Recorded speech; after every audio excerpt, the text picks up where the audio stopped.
St. Luke, chapter 14.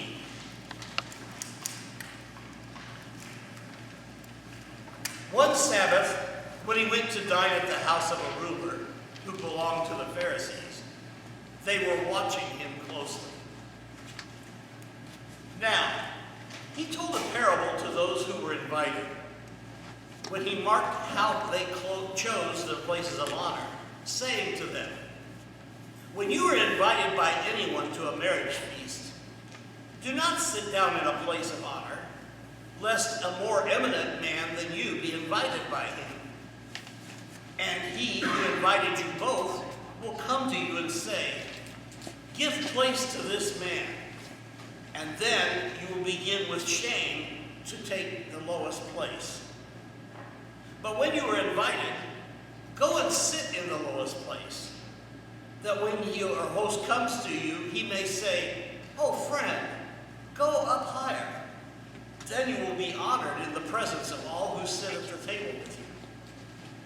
For everyone who exalts himself will be humbled, and he who humbles himself will be exalted." He said also to the man who had invited him, "When you give a dinner or a banquet, do not invite your friends or your brothers or your kinsmen or rich neighbors, lest they also invite you in return, and you be repaid. But when you give a feast, invite the poor, the maimed, the lame, the blind, and you will be blessed, because they cannot repay you. You will be repaid at the resurrection of the just."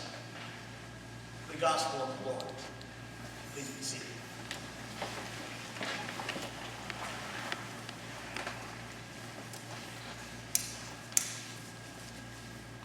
Grace and peace to the disciples of Christ. This morning, if anybody noticed in the bulletin, I titled this sermon today, "In Grace, Things Are Different." Because this topic today was so exciting and so broad-reaching that there were several different ways I could have taken it. And so today I chose to simply talk about when we live in grace, how we look at things differently. Now, as Lutherans, we're considered to be people of grace. We recognize grace as the greatest of all of Christ's gifts to us. And that's our good news. And that's what leads to our nickname out there among other denominations. They call us the Easter people, or they sometimes call us the good news people. And that's why, based on our gospel lesson today from Luke 14, we're going to explore why, when we live in grace, things are different. They're different in many ways. The three that I'm going to try to focus on this morning are, they are different in how we think of ourselves. They're different in how we treat others. And we're different in how we are rewarded. Now, in our reading today, Jesus told a parable. And in fact, throughout Jesus' ministry, he often taught by using parables. The Apostle Mark, in fact, in his gospel once wrote that Jesus did not say anything to the people without using a parable. That's in Mark 4. Well, that's not quite true. That was a little bit of an exaggeration. But he did use parables. And I'll bring you a point that I found in my sermon preparation today, or this week, that Jesus often spoke in parables because he knew that the believers would understand what he was saying. And the non-believers, the Pharisees, would not understand what he was saying. This may sound strange to you, but sometimes Christ's messages were for those of us who live in grace, those of us who believe, those of us who followed him, his disciples. But this message today is so that he actually, you can tell the difference. He was using words that he knew everyone would understand. He knew that even the hostile Pharisees and those self-righteous Jews that were at the dinner, even the non-believers, everyone could most certainly understand this message today. So that means I probably don't have to do too good a job of explaining it today, because it's easy to be understood even 2,000 years later in a different cultural context, separating us from the audience that Jesus was talking to. One concept that he was trying to talk about: how certain people have too high an opinion of themselves.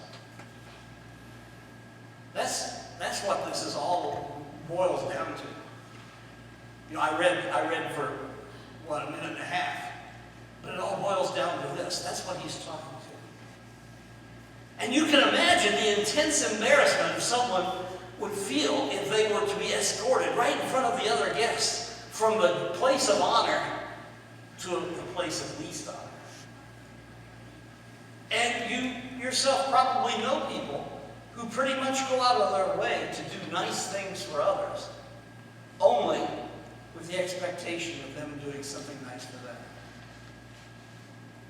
Just think of the number of guest lists for weddings that may have been determined by the size of the gifts of the people that they invite might bring.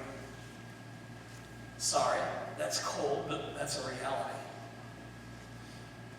And since the meaning of what Jesus had to say this Sabbath at the dinner was clear then, he was trying to make his point clear. Yeah, we can figure out right away that Jesus was not concerned about telling the dinner guests where to sit or host whom to invite. What he really wanted to get through to everybody's heads and their hearts was that the way they believed, thought, and acted was not God's way. That's what he was trying to say. It wasn't, and it still isn't today, the way truly righteous people live, behave, or act. Because true believers, or shall we say those who live in grace, are not concerned with self-promotion or self-glorification. Christ's way, the way of grace, is not about all this. And Jesus wanted the Pharisees, and everyone there actually, to look and turn to God for God's grace instead of their own interests.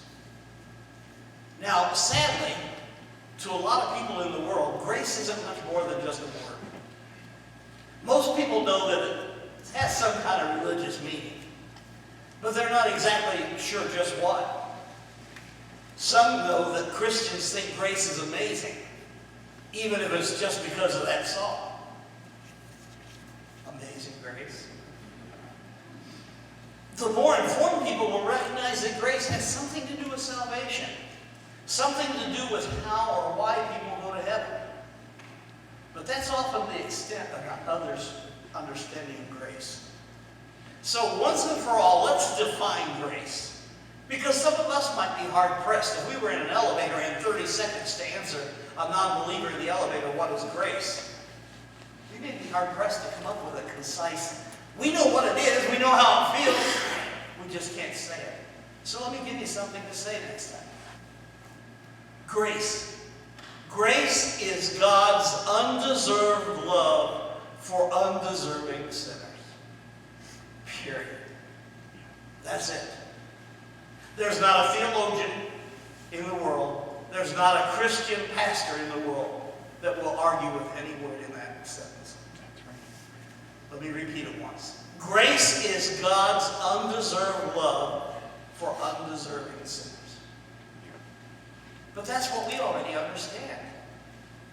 Now, if I were to assume that every one of us today already knows that, it would be reasonable because we confess clearly that we are saved by grace alone, through faith alone. And that's the wonderful truth that we confess and celebrate every Sunday. But even for sometimes we might have a little difficulty making that connection.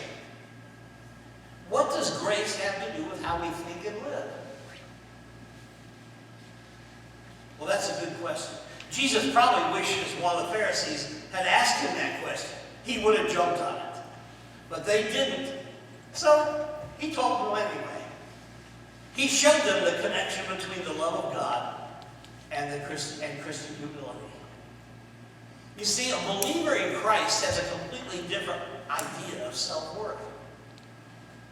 Most people in the world find their self-worth in what they do or what they've done.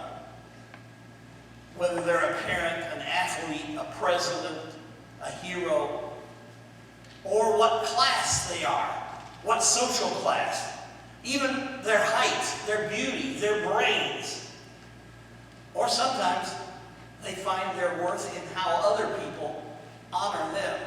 Salary, rank, privilege, awards, influence. But the Christian knows God's law and realizes that he has done and keeps what we do and keep doing is sin. And because of our sinful nature, we turn away from God. But the believer also knows that as a sinner, just like every other human being on the planet, we are desperately in need of forgiveness and absolutely unable to save ourselves. So this is what's different about how we feel. Non-believers think they can do it themselves. We know we can't, and so we turn to God. Now let's talk about how we treat others differently. I'm going to be careful with this. During the summer, especially on Fridays and Saturdays, the intersections and the medians all around town are filled with kids and some adults with signs offering free car washes. Okay? Well, we know that what they want is not to give you a free car wash. We know that they're wanting you to come in with the expectation that the customers drive through and are pleased with car wash, and you'll make a donation to whatever it is they're working for. They are doing something in expectation of something in return. It may be their band uniforms, a senior trip, sports equipment, or even a church youth group. This is exactly the type of giving to others that Jesus was trying to warn the people against in that parable. Now, you can't see my notes, but my notes have great big red letters at the bottom. Disclaimer. Please note, I'm not saying these groups are doing anything wrong. But it's a good thing that everybody can relate to. There's not a person in here that hasn't seen these car wash signs during the summer. It's something you know and understand. You've driven your car in there, and you've given that donation freely. Nothing wrong with that. But at least it's a way for me to relate to you, something that you can see. And that's what God was talking about. Doing things in expectation of something back. Please don't go out of here and say that I'm a kid hater or that they're doing something wrong. But I'm trying to make my point, and I'm sure all of you understand. Jesus encourages us to do things for people that can't repay us in kind. Whether it's feed the hungry, clothe the poor, help the handicapped, loving those who cannot give us anything in return, except perhaps love. Now this is not easy. Our world is pretty well conditioned to make us feel like if you do something without a return, it's a waste of time, it's a waste of effort. But once again, God's grace makes the difference in our hearts, because that's exactly the way God works, isn't it? Think of all things God gives us, and will give to not only us, but to everyone in the world, and freely gives. Physically, we have the sun, the rain, the stars, the moon. Many of us have shelter and food, and countless other blessings besides. The Lord has given us all those things, but has He done it in expecting return in kind? Of course not. That's God's grace at work. And finally, in closing, I want to say we are different in how we're rewarded. Spiritually, we have forgiveness for all our sins. We have lives in which we are blessed and loved by God, and we have salvation in Jesus Christ. We have the Word of God, and we have the sacraments. When we give out of love through grace, we are given back already. Our ultimate reward is in heaven. That's our redemption. That's our salvation. That's our ultimate reward. So I hope this quick review of how grace works in our lives, and partly on our earthly lives, that you see how we who live in grace really do see things differently. We feel things differently from our non-believer brothers and sisters. Grace is to be given out of love, or is given out of love, and He expects nothing in return. So maybe this would be a good time for us to show love to others, expecting nothing in return, just because we are living in grace.